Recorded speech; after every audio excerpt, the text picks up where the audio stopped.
My name is Caroline Harris. I'm 28 years old, and I never imagined my life would be tied to the word disappointment in my father's eyes. My father, Edward Harris, is a financial investor in Chicago, a man who has spent his entire life caring only about status and the judgment of society. He's always dressed in expensive suits, drives luxury cars, and attends parties with the wealthy elite. In his view, success is measured only by bank balances and handshakes on the trading floor. Since childhood, I lived under the shadow of the flawless image he built for our family. But whenever he looked at me, all he saw was a deviation from his plan. He often introduced me to his friends with a half-mocking, half-disappointed tone. "This is my daughter. She's just a security guard." Those few words were enough to belittle every effort I had made, enough to turn me into a joke in front of the distinguished guests he always wanted to impress. My mother, Laura, was an elementary school teacher, gentle but steadfast. After 15 years of enduring lonely nights and conversations filled only with money, she chose to leave him. Their divorce came when I was 13.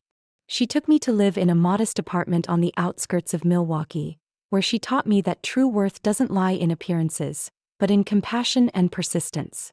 While my mother encouraged me to follow what I believed in, my father mapped out a rigid path and demanded I walk it. He wanted me to study law at a prestigious university and then join a big law firm in New York. In his mind, I was supposed to be a polished lawyer standing beside powerful people like him.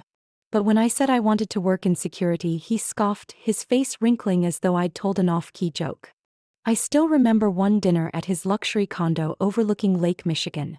The table was lavish. The guests were all business partners he called important connections. When it came time to introduce me, he spoke with reluctance. "This is my daughter, Caroline. She works as a guard."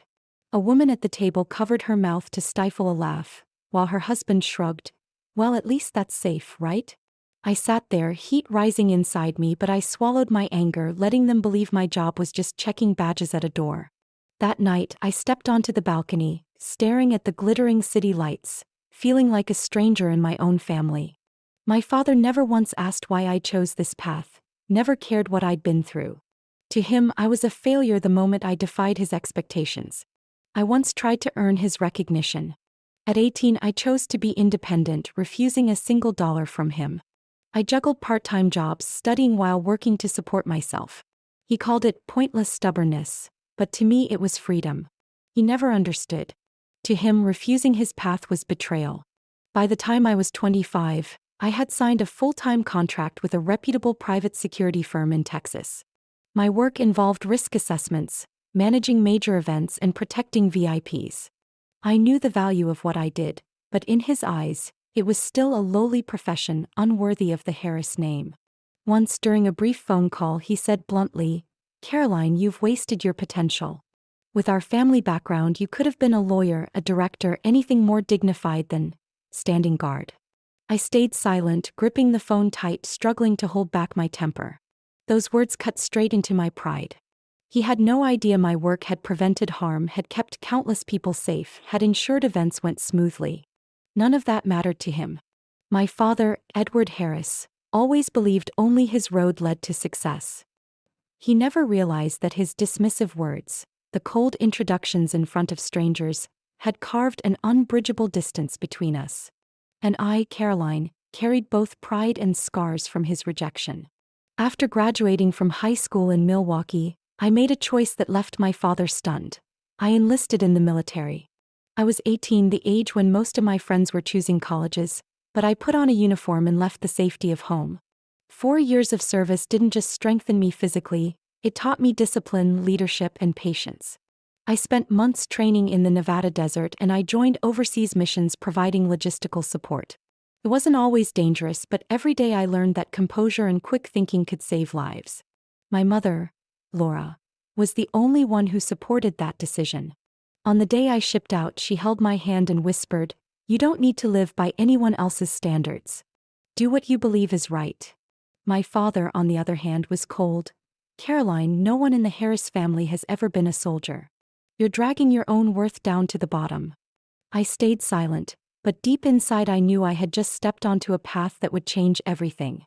When my service ended, I received the GI Bill, an education benefit for veterans. I returned to Wisconsin and enrolled in criminal justice at a local university. By day, I attended lectures. By night, I worked as a security officer at a student housing complex. There were nights I had to put down my textbook to deal with a drunk student causing trouble. The work was tough, the pay low, but I never regretted it. I knew every sleepless hour was pushing me closer to the life I wanted. At 25, I graduated and applied to Sentinel Global Security, a well-known private firm in Dallas specializing in high-level events and personal protection. I still remember my interview.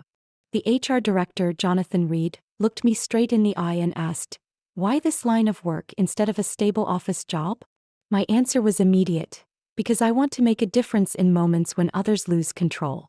I know I can stay calm when danger comes close. That answer secured me a place at Sentinel. 3 years in, I had seen it all. I once oversaw security for an energy summit in Houston attended by dozens of CEOs and officials. By spotting a man posing as a technician, I prevented a data breach worth millions of dollars. Another time, I was assigned to protect a famous singer during a tour stop in Los Angeles. Fans pushed against barricades, the crowd turned chaotic, but with quick coordination, the concert ended safely. Afterward, the company director sent me a personal letter of commendation. My reputation grew stronger inside the firm. I was nominated for the Achievement in Security Award by the American Security Association, a rare honor for someone only 28. Colleagues called me the one with foresight, because I always noticed irregularities before they became threats. But when the news reached my father, he sighed and replied flatly over the phone, "A small award in the security industry is nothing to be proud of." His words poured cold water on all my excitement. I can't deny it hurt. He never cared about my overnight shifts, the scar on my arm from subduing a knife-wielding intruder at an event, or the countless certifications I worked for to sharpen my expertise. All he saw was the title, security guard. In his world, image and prestige mattered more than actual ability. Yet that very dismissal became my motivation. I'll never forget when a client, Congresswoman Margaret Collins, shook my hand firmly after a speaking event in Dallas and said, "You made me feel completely safe." I've never seen anyone so detail-oriented. Words like hers gave me the strength to keep going, no matter how cold my father's silence remained. At 27, I was promoted to risk assessment team leader. The job took me to major cities from New Orleans to San Francisco. I learned to command under pressure, to stay quiet when I witnessed clients' secrets. Even with achievements others envied, I still couldn't make my father look at me with pride. At his social gatherings, I remained the daughter who works security. Once, one of his old friends, Samuel Price, a prominent lawyer, happened to see me at a security event. After watching me direct my entire team through an emergency drill, he asked my father later that evening, "Edward, do you even know what your daughter actually does? She's better than most professionals I've worked with in law." My father gave only a strained smile and quickly changed the subject. I understood he wasn't ready to admit it. But deep down, I believed the day would come when he would have no choice but to face the truth of my worth. Not through titles or rehearsed introductions, but through actions no one could deny. At the start of the summer when I was 28, a gold-embossed wedding invitation arrived in my hands. My father's name, Edward Harris, was printed in bold beside his soon-to-be wife, Victoria Green, a wealthy 45-year-old widow once well known in Chicago's real estate circles. This would be my father's third marriage, and according to the society pages, the wedding promised to be a lavish affair, gathering the city's entire upper class. I held the invitation with a heavy heart. Every time my father remarried, he used the wedding as a spectacle to flaunt his status. This time was no different. The ceremony was set for a luxury hotel on the shore of Lake Michigan, where a single night's stay cost as much as a month's salary for an ordinary office worker. I almost tossed the invitation into a drawer, but I kept it. I wasn't sure if it was curiosity or a faint hope for even a sliver of recognition from him. On the wedding day, I wore a dark blue dress my best friend Melissa had helped me pick. It was elegant enough not to draw scorn, but not too extravagant to make me stand out among the elite guests. Walking through the grand entrance, I squinted as the glow of hundreds of crystal chandeliers filled the hall.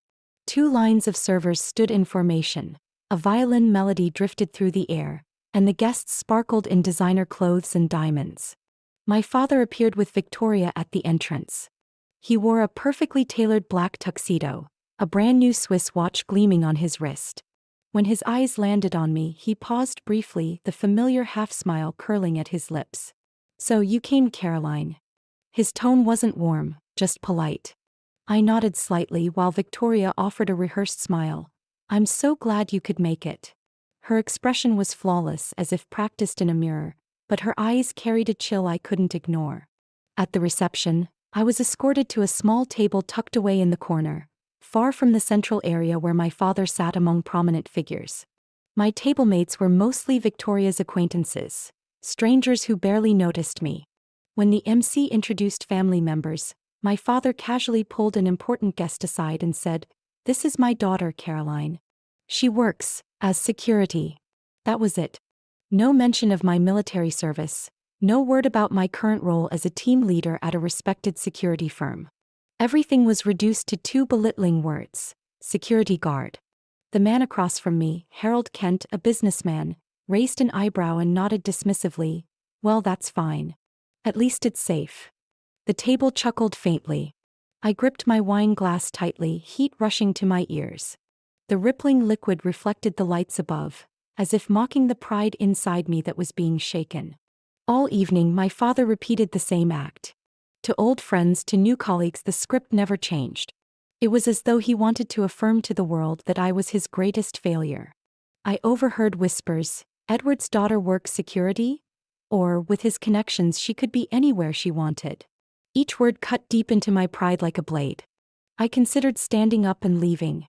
In my mind, I pictured my mother, Laura, sitting in her small Milwaukee apartment saying firmly, "You don't have to endure this." I wanted to walk out and leave all their contempt behind. But another thought stopped me. If I left, they'd say Caroline couldn't handle the pressure, that Caroline was too weak. I couldn't give them another reason to dismiss me. So I stayed. I forced a strained smile, but my eyes turned sharper than ever. I quietly scanned the glittering room, where my father laughed like a king among people wearing social masks. Inside me, a fire burned. One day these very people would have no choice but to see me differently.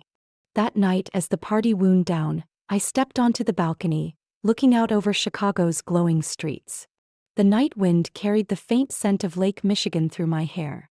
My father's contempt wasn't new, but under the grandeur of this wedding, it felt rawer and more painful than ever. I took a deep breath and told myself, "Stay. Wait and see what happens." I stood out on the balcony for a long while, breathing deeply to steady myself. But with instincts ingrained from years in the field, my eyes didn't linger only on the glittering view below. They began scanning the surroundings. At large events like this, I always had the habit of observing, not from curiosity but because I knew threats often hid in the smallest details. When I stepped back into the ballroom, something struck me immediately. Among the long line of servers in crisp black and white uniforms, 3 men stood out. Their shirts weren't quite the same fabric as the others, and more importantly, the way they moved wasn't professional. They scanned the crowd more than they watched their trays, their eyes darting constantly, tracking guests. A chill ran down my spine. Those weren't the eyes of service staff. They were the eyes of predators studying targets. I drifted closer, pretending to pick up a glass of champagne. Passing by them, I caught hurried whispers in a low male voice. "About $2 million in jewelry. After the toast, once the glasses go up. The rest of the crew comes in through the east entrance." My grip on the glass nearly slipped. A robbery plan right here at my father's wedding in front of hundreds of wealthy guests. My heart pounded, but my mind stayed clear. I eased back, blending into the crowd, careful not to draw attention. My hand tightened around the phone in my purse. First step: call the police. I slipped into a quiet hallway and dialed emergency, my voice low but firm. "This is Caroline Harris. I'm a senior officer with Sentinel Global Security, currently at the Lakeshore Grand Hotel for a wedding event. I just overheard a plan for an armed robbery targeting guests' jewelry, worth millions of dollars. Suspects disguised as servers. Request immediate backup." The dispatcher confirmed units would arrive within 15 minutes. That was more than enough time for chaos. I couldn't just wait. The next step was contacting hotel security. The security office was near management, behind a discreet wooden door. I knocked firmly, and a middle-aged man in uniform answered. His name tag reading Paul Jenkins, head of security. He eyed me warily. Guests aren't allowed back here. I quickly held up my Sentinel ID. I'm not just a guest. I've identified a serious threat. Hear me out. If I'm wrong, you can throw me out. Paul hesitated, then nodded me inside. I relayed what I'd heard, describing the 3 suspects in detail. His brow furrowed. We've got 6 guards covering the property, none armed. If their crew's larger, we'll be outmatched. I've already called the police, I said firmly. But until they arrive, we need to keep guests safe and make sure those men don't realize they've been spotted. Paul studied me for a moment before exhaling. All right. You take point. You clearly know what you're doing. We moved quickly. I recommended placing 2 guards near the east entrance where the backup crew was expected. 2 more would cover the bar and the gift tables, prime targets for valuables. The remaining staff would continue normal patrols, blending in. I stayed in contact with Paul over hotel radios, watching the crowd while tracking the suspects. Back in the ballroom, I saw my father laughing brightly, toasting with friends. He had no idea that in this very moment his life and everyone else's hung on the edge of a ruthless plan. I wanted to warn him, but doing so risked tipping off the suspects and triggering an early strike. My gaze locked on one of the men. He subtly adjusted a hidden earpiece, murmuring into it. That was the signal. The rest of his crew was moving. In that instant, I felt the tension like the air before a storm. Laughter, music, the clinking of glasses filled the room, but only I knew danger was seconds away. My hand tightened around my phone, my eyes never leaving the suspects. Every instinct in me screamed the same warning. Tonight would be far from peaceful. The violins still played softly when the chandeliers above suddenly flickered. I recognized it instantly. It was a prearranged signal. Seconds later, one of the suspicious servers pulled out a gun and shouted, "Nobody move. This is an armed robbery. Anyone resists will pay the price." The room, once filled with laughter, exploded into chaos. Screams rang out, chairs toppled, glass shattered. I counted fast. 7 men, just as I had guessed. 4 stormed in through the east entrance. 3 had already blended inside. All carried handguns and 1 had a knife strapped to his belt. An older guest scrambled to stand but was immediately shoved to the ground. His companion, a woman in her 70s, trembled so hard she nearly fainted. I slid toward her, gripped her hand and whispered, "Breathe deep. I won't let anything happen to you." Her tearful eyes widened and she nodded rapidly. Meanwhile, the ringleader, a man with close-cropped hair and a scar carved across his cheek, strode straight toward my father and Victoria. He pressed a gun to my father's temple and barked, "The watch, the ring, hurry." My father's face drained of color. For the first time in my life, I saw him truly shake. Instinct took over. I relayed the robbers' positions to Paul Jenkins over the radio, then crouched low behind a banquet table. When the leader bent down to rip the watch off my father's wrist, I launched forward, twisting into his path. One precise strike to his wrist sent the weapon clattering to the floor. He reacted instantly, swinging a fist into my shoulder. Pain shot down my arm, but I threw him to the carpet, locking his arm in a maneuver I'd drilled hundreds of times in the military. At that moment, another man fired. I dodged the first shot, but the second grazed my left arm, tearing it open. Blood seeped fast, soaking my sleeve. My vision darkened briefly from the pain, but I clenched my teeth, holding the leader as a shield. My voice cut through the panic. "Drop your weapons. Police are on the way." The thieves faltered, exchanging uneasy looks. Then distant sirens pierced the air, blue and red lights flashing through the windows. Officers stormed in from 2 directions, weapons raised. Guests ducked and sobbed. The thieves, seeing their leader pinned and police flooding the room, tossed guns to the ground. But one panicked giant grabbed a young server, dragging him into the kitchen with a gun jammed against his head. "Back off. 1 step closer and I'll shoot." I didn't think, I ran, ignoring the blood streaming down my arm. Inside the kitchen, I saw him clutching the boy near the back door. The server's chest heaved, eyes wild with terror. I raised both hands, speaking steadily. "Listen, there's no way out. Police surround this building. If you fire, your sentence will be far worse. Put the gun down, let him go." He snarled, sweat dripping. "Shut up. I don't believe you." I stepped closer, voice firm. "I served in the military. I know panic when I see it. If you want even a chance, take my advice. This is your only way. In his split-second hesitation, I spun, kicked hard at his wrist. The gun flew across the grease-slick floor. I pinned him down while the server bolted toward the waiting officers outside. Within moments, all 7 thieves were restrained. The metallic click of handcuffs echoed through the kitchen, blending with my ragged breaths. My arm burned with pain, but watching the ballroom calm again filled me with relief. Guests were guided out, still trembling. My father stood frozen at the center of the hall, pale, silent, his eyes locked on me, no longer with disdain but with something I couldn't yet name. Shock, regret, or the dawning realization of who I truly was. One thing, however, was certain. From that moment on, the image of his daughter, just a guard, would never again exist the same way in his mind. Blood streamed down my arm, soaking my sleeve, but I forced myself to stand straight as police escorted the robbers out. The ballroom, once in chaos, now held only the shaky murmurs of guests and the heavy thud of shoes on carpet. An officer approached, eyes wide with astonishment. "Miss Harris, without you tonight would have been a tragedy." I only nodded, fighting dizziness from blood loss. Moments later, a medic rushed over, bandaging the wound. The bullet had only grazed me, stitches needed but nothing life-threatening. Relief washed over me as the adrenaline ebbed, leaving sheer exhaustion. What I didn't expect was that someone had filmed everything, the moment I tackled the leader. Barely half an hour later, as I rested in a corner, the massive screen that had shown wedding images switched to live news. A headline scrolled, "Daring armed robbery foiled at Lakeshore Grand Hotel." Footage appeared of me grappling with a gunman. It was grainy but unmistakable. The anchor's voice rang out. Sources confirmed that a female guest, Caroline Harris, 28, bravely confronted the armed gang. Reports say she is a senior officer at Sentinel Global Security and a former military service member. Her decisive actions saved many lives. The room fell silent. Guests who had looked at me with skepticism now whispered and pointed.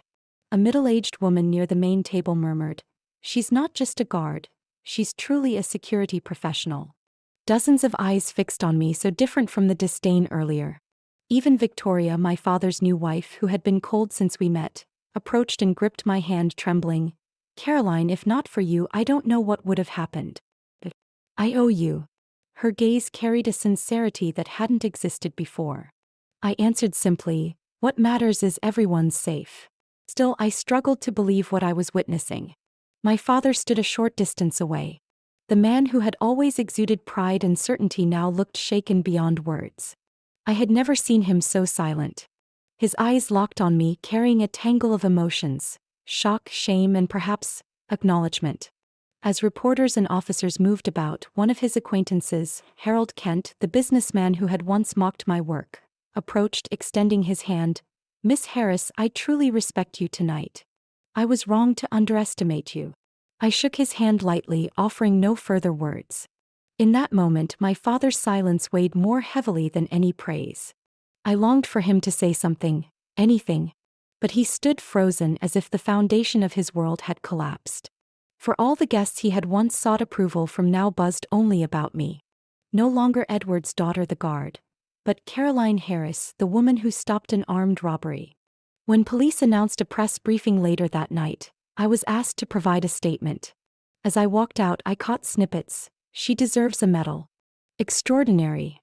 Those words cut deep, not from pride, but from the absence of hearing them from my father's own mouth, ever. In the hallway, cameras flashed. I raised a hand, politely declining interviews, saying only, "I just did what I was trained to do." Police filled in the rest, confirming that I had saved dozens of lives. By midnight, the story spread across Chicago. Back in the hotel room, my phone buzzed nonstop. Messages from colleagues, classmates, even executives at Sentinel. "Caroline, the whole company is proud of you." I read each line, but one call made me stop cold. My mother's.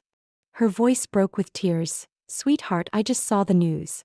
I always knew you were strong, but tonight you showed the world. I'm so proud I can't stop crying." Clutching the phone, I was overwhelmed with emotion. That night I didn't sleep. Outside, Chicago's lights still burned bright, and in my mind, I replayed the image of my father's eyes, seeing me for the first time without scorn, but with shock and something close to reverence. The next morning, Sunlight streamed through the hotel window, waking me after a night of restless thoughts. My arm was bandaged, the pain dulled, yet my chest felt heavy. News alerts kept replaying the video of me tackling the gunman. The media called me the unexpected heroine of the night. But what lingered most in my mind wasn't the press. It was my father's eyes last night, filled with strangeness, confusion, and perhaps regret. By noon, a hotel staff member knocked on my door, delivering a message. My father wanted to meet me at the cafe downstairs. I hesitated. In all these years, he had never once asked to speak with me alone. So I nodded. Maybe it was time. The cafe was quiet, with only a few weekend guests sipping coffee. My father sat in the corner, yesterday's suit replaced by a pale blue shirt. He looked tired, stripped of the usual pride. When I approached, he stood visibly uneasy. "Caroline, thank you for coming." I sat, keeping my voice even. "What do you want to talk about?" He stayed silent for a long moment, eyes fixed on the steaming cup in front of him. Then he sighed, his voice hoarse. "Last night with that gun to my head, I thought, maybe this was it. But then you were there. You saved me, you saved everyone. And in that moment I realized, I've been completely wrong about you for years." I clenched my good hand, my heart weighed down. His words sounded sincere, yet memories of his scorn flooded back. Every time he called me just a guard, every time he ignored my achievements. I met his eyes. "You know what? I never needed to be a hero to prove my worth. I've always had value, you just never cared to see it." He flinched, startled. I pressed on, my tone firm. "I wore the uniform. I've guarded high-profile events. I've saved lives in emergencies. Yet you never once asked what I really do, how I feel. To you, I was only a disappointment. You don't know how much it cut every time you introduced me with that mocking tone." His face flushed, not with anger but with shame. His hands trembled slightly around the cup. "Caroline, I'm sorry. I was arrogant. I believed only my path could lead to a future. I was blind to your effort and courage." I stayed quiet, letting him continue. "I've taken pride in myself all these years, but as a father I failed. You never deserved that scorn. Last night, you made me both ashamed and proud. I truly want to say, I am proud of you, Caroline." The overdue words stung my eyes. I didn't cry, but emotion rose like a knot in my throat. Slowly I replied, "I don't need your pride to know I have worth. But, if you mean it, then it's something I've waited to hear for a very long time." We sat in silence, the tension softening. He lifted his gaze, no longer cold. "I don't expect forgiveness right away. But I want to start over. I want to know about your work, your life. I don't want to see you only through the lens of my old prejudices." I leaned back, taking a long breath. For the first time I sensed sincerity in his voice. The distance between us was still there, but perhaps this was a beginning. I nodded slightly. "If you're truly willing, I'll give you that chance. But this time you have to listen with respect." He offered a faint, unguarded smile, one without arrogance. "I promise." In that moment I felt the shift. The wounds in me wouldn't heal overnight, but for the first time my father no longer looked at me as a failure. He saw me as an independent, strong woman with true worth. In the weeks following the Lakeshore grand robbery, my life changed in ways I had never imagined. At first I thought the media would quickly move on, but reality proved different. Headlines blared, "Caroline Harris, security specialist who saved dozens of lives." Photos of me in my Sentinel uniform appeared on the covers of national security journals. Local TV stations lined up interview requests. I declined most, choosing only a few reputable outlets because I wanted the focus to remain on my work, not fleeting fame. At Sentinel, the leadership called an emergency meeting. CEO Martin O'Connor declared to the company that my actions had elevated our brand's reputation nationwide.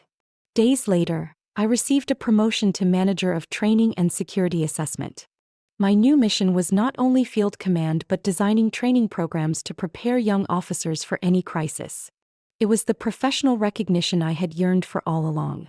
One afternoon, I was invited to Chicago Police Headquarters to receive the Civilian Bravery Award. As my name echoed in the hall, I walked to the stage, my left arm still scarred, and saw my mother in the front row, eyes glistening. What stunned me even more was my father's presence. He sat a few rows back, not in a flashy suit but a simple shirt. When I bowed to accept the medal, his eyes locked on mine, and for the first time I saw him clap slowly, not out of politeness but out of pride. After that day, my father began reaching out. He asked about my schedule, about the assignments he once ignored. One evening, I received a startling message. "Caroline, may I visit your apartment?" My fingers froze. That small place in North Chicago, shared only with a few potted plants my mother had given me, had never once welcomed him. Yet I replied, "Come over." That night he stepped inside, his eyes roaming over every detail. My framed photo with military teammates, shelves lined with training manuals, the small desk where I drafted lesson plans. After a pause, he said softly, "I used to think success meant big houses and luxury cars. But looking at this place, I see something else. Independence. Pride. I never thought of it that way before." We ate dinner together, simple pasta I had cooked. Mid-meal, he set down his fork and met my gaze. "Caroline, I know you don't need my validation to be happy. But I want you to know, I've stopped imposing my standards. I want to listen instead of telling you who to be." I stayed quiet a moment before answering, "What I need is respect. If you can truly give me that, we can start over." From then on, the distance narrowed. He no longer introduced me with a dismissive tone at social gatherings. Instead, he boasted, "My daughter works at Sentinel, leading the training of elite security teams." The first time I heard it, I was stunned and strangely warmed. As for me, I learned to release the burden. I sought therapy, speaking openly about years of hurt from being belittled. Through each session, I realized my worth had never depended on his approval. I had always been strong, but now I was confident, because I no longer lived to prove myself to anyone. Every time I glance at the small scar on my arm, I remember that ballroom, the moment that changed everything. It reminds me not only of danger but of the truth. I lived by what I believed in. No more shame, no more doubt. I know the path I chose is the right one. And to me, that is the greatest victory. Not just stopping a robbery but reclaiming recognition, from my father and most importantly from myself. A year after the Lakeshore Grand incident, my life had entered a completely different chapter. I still worked at Sentinel Global Security but no longer in the shadows. I now led training, spoke at industry conferences, and even appeared on national television to discuss crisis response skills. For many, that might seem like the peak of success. For me, the greatest achievement was the peace I felt when I looked back at myself. My father had changed too, in a way I once thought impossible. He no longer judged my career or compared me to the standards of his financial world. Instead, he called to say he'd read an article about me or that he told colleagues, "My daughter helps train the teams that secure international summits." The words came late, but I welcomed them. They were like light breaking through a door long shut, not erasing the past but warming the present. Yet I understood something vital. My worth never came from my father's approval, nor from the applause of strangers. It came from living true to myself, walking the path I believed in despite ridicule or imposed expectations.